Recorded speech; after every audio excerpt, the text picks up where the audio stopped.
So of the 25 plus years I've been in the video business, 16 of those were spent with a company called Rhino Records. I ran their home video division, and we really developed it as a pop culture company. We're doing a lot of classic television shows before anybody bothered with television, a lot of classic long-form music, cult classic films, Mystery Science Theater 3000, things like that. I left them at the end of 2002 and started a company called Self Entertainment. We owned the Ed Sullivan Show, so I was involved with putting out the 4 episodes that the Beatles appeared on, which was a rather amazing experience because I grew up watching that. I got tired of working for other companies and making money for them, which is why I started some more. And the premise here is dealing with pop culture, old television shows, programming that most major studios wouldn't bother with because it deals with the collectors, it's not well known enough.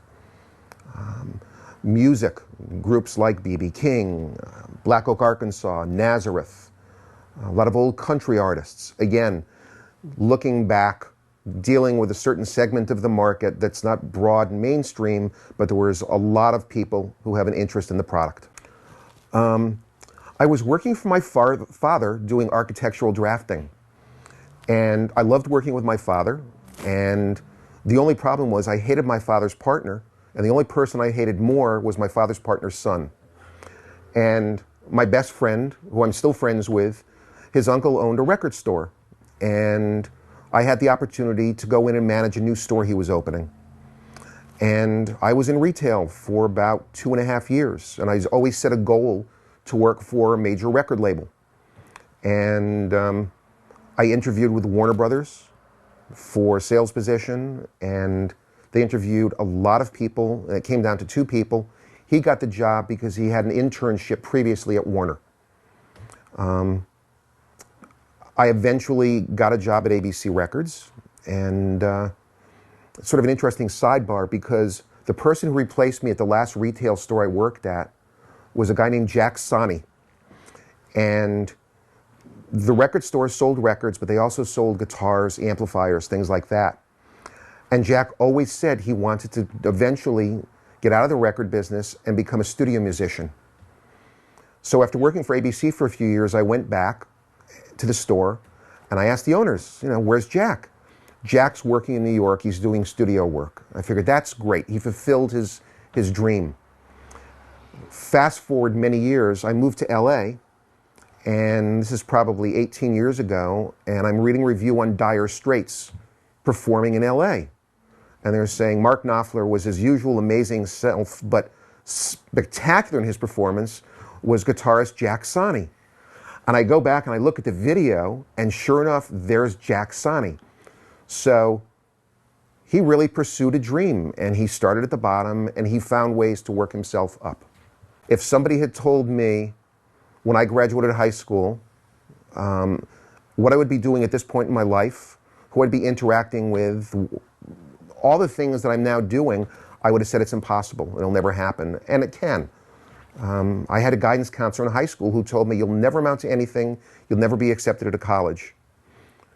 And I guess success is the best revenge. And despite what people told me, I knew that there was an opportunity, and you really have to pursue the dream. Don't be afraid to get your hands dirty if you're going to get into this business. Everybody has to start somewhere. When I first got into the record business, I was, running a really small store that didn't do much business.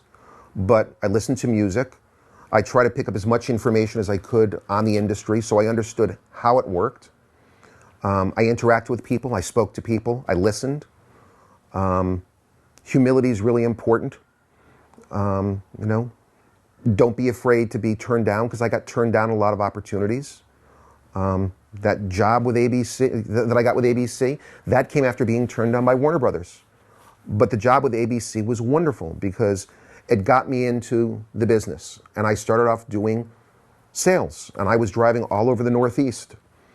And I drove in rain, snow, sleet. It was terrible, but I learned the business from the inside out. And I created relationships, and relationships are critical. It's a small industry. And when I say industry, we're talking about entertainment, be it music, video.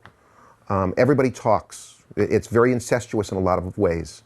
I built relationships, and the relationships have helped me as I've moved through the business, as I moved through the record business, and then I moved into the video business. There's still people now, 30 some odd years after I originally got into the business, that I knew and worked with in the record business that I'm still dealing with now in the video business. I think if there's one thing that anybody should learn and understand and do, build relationships. Stick to your word. If you say you're going to do something, do it. It's the little things. Somebody calls you, return the phone call. That's how you build relationships. If you're going to be dealing with somebody on a regular basis, learn about who they are. Build that relationship, not just with them, but with who they are. Because those things will come back and benefit you. A lot of what allowed me to build this company and be successful in the past is because I try to be honorable in my business dealings. If I said I was going to do something, I did it. There was follow through. And there's no sense of complacency. You can't afford complacency. There's always somebody who's going to be chasing you, that if they work a little bit harder, if they're a little bit more creative, they will pass you by. One of the things that I learned really early on, when talking about sales, I've always encountered people whose title is, VP of Sales and Marketing.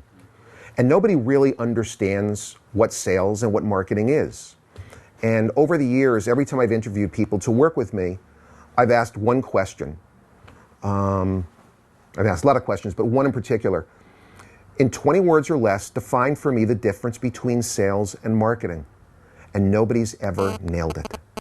And it's very, very simple. Sales is getting product to the consumer. Marketing is getting the consumer to the product. It's simple, and it's become a mantra because it's really that simple. And people tend to make it complicated. It isn't complicated. So for me, going out on the road and doing sales for ABC Records, I would go to retail stores, distributors, one-stops, knowing where I was going to be getting marketing support, what was viable in a specific market. I would go out and I would try and sell the product commensurate with what the market needs were. A great example is because I was in the Northeast, we were breaking a group back then called Orleans.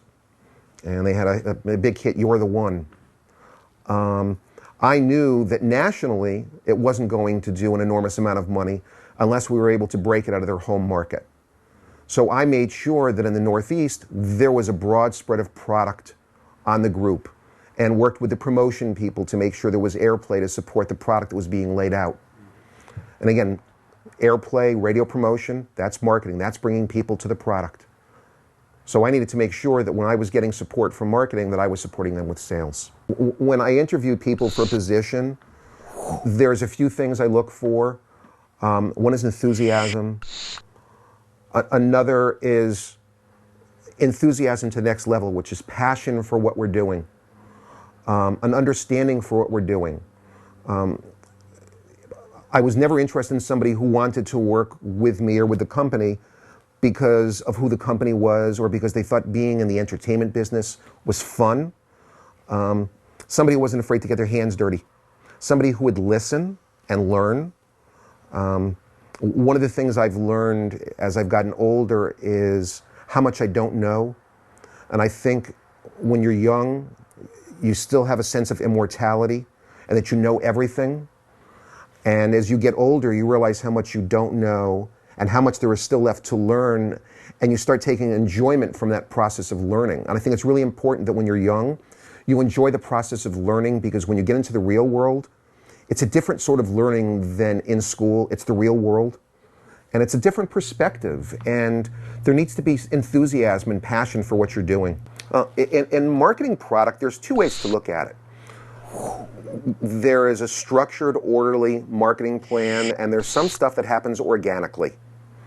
In a marketing plan, you have to understand who your market is, who you want to reach, what it takes to motivate them to come looking for the product. So you need to look at, if you're dealing with records or CDs, you need to think about, where do they have a following? Is there going to be, a single? What sort of airplay? Are they touring? There's lots of things like that. You want to do promotions. You want to do promotions with radio stations. Do you want to do it with, the morning drive? Are there specific, celebrities that will talk about it, i.e. Howard Stern? I'm going to be putting out a Sam Kinison film. I know when I send it to Howard Stern, Howard's going to talk about it a lot. That's really simple marketing. Do you want to do advertising? Do you do trade advertising? Do you do consumer advertising? And it's very, very easy to overspend on marketing beyond what's really needed, which takes you to the organic approach, where when we did the marketing for Transformers and G.I. Joe, or what I'm doing now with the Mr. Peepers or Good Morning World, it happens organically. You go out, you see the internet, you find the core fans, and you go to them directly. You don't have to advertise on radio stations, in print. You just go directly to the consumer, directly to the fan, because it's easy to target them. So marketing, you have to really look at what you're selling to determine how you're going to market it. When you're talking about the life of marketing of a project, it varies according to what you're marketing. If you're marketing a new CD and you've got a single, cut that's getting a lot of, AOR play, or it's, breaking as a single, you know that your marketing is going to start well in advance to get people aware of who the group is, what they're doing, where they're touring, etc. And then your marketing plan has to extend out through follow-up singles. And you also need to keep in mind that if you're trying to break an act, then you're going to be looking at the future. How do you want to position this group? And the positioning of the group is really important.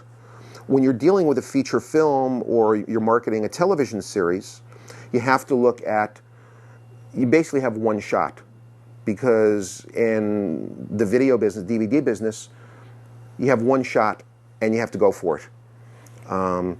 If you put out an ongoing series, there's a peak. Your first couple of releases do really well, and then it tails off very, very quickly. So it's a shorter window for the marketing. You don't need to look as far out as you do when you're trying to build an artist. I deal now with product where there's built-in recognition.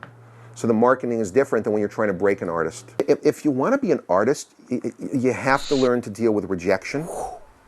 You have to be firm in your beliefs. You have to be willing to work hard, because nothing comes easy. I remember years ago when I was working for ABC Records, the promotion guy came in with a test disc on this group that he had found. And ABC looked at it and said, no, we don't like it. It went to Capitol, went to Columbia, shopped it everywhere. He finally got Epic to take it. And after probably 6 or 7 different labels passed on it, Epic finally put out the Boston record. And it was huge. So again, there was a lot of rejection, and rejection is sometimes based on a lack of knowledge. It's based on personal interests. It's based on relationships. And again, if somebody says no, keep in mind that no is not the end of the discussion. No is the start of the negotiation.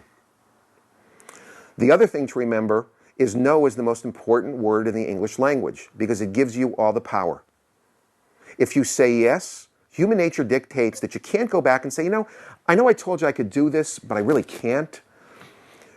It goes against human nature. If you say no, I can't do it, it gives you the latitude to come back later and say, I thought about it, and maybe I was a little bit hasty in saying no. Maybe we can do it this way. Now what you can do is come back and negotiate on your terms.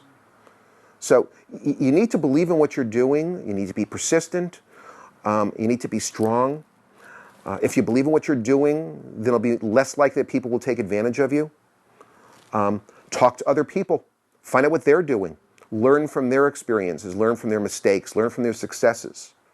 Again, it comes back to relationships. It's speaking to people. It's listening. It's learning. I think somebody who's just getting started as an artist really needs to be passionate about what they're doing. They need to believe in what they're doing. But that passion, if they have talent and they have passion, that gets conveyed to other people. And if you believe in yourself, it's much easier to make other people believe in what you do. If you don't have that passion for the music, if you don't believe in what you're doing, if you're getting into it just because you want the glory and the adulation and the exposure, then you're probably getting into it for the wrong reasons. Be persistent, believe in yourself. If somebody says no, find somebody that says yes. Just keep working, be creative. Find as many different avenues to expose yourself and your music to people as you can. Play clubs, build a following. Get people talking about you. Start a website. People talk on the internet. They share information. Good news and bad news travels really, really fast on the internet. Use it. There's a lot of tools out there to expose yourself. Don't rely on the major record labels or even the smaller record labels to break you.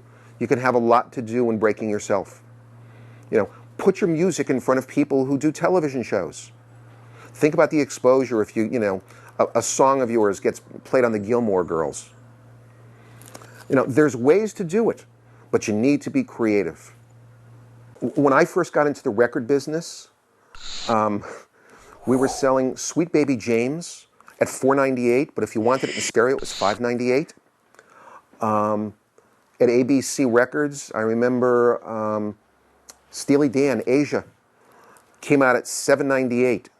And we gave everybody a period of time where they could buy it at $7.98 because the price shortly after the release was going to go to $8.98.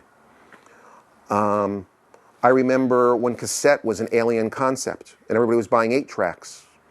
And this will date me. I can still remember where in Agata Vita in the drum solo, you switched from one track to another on the 8 track.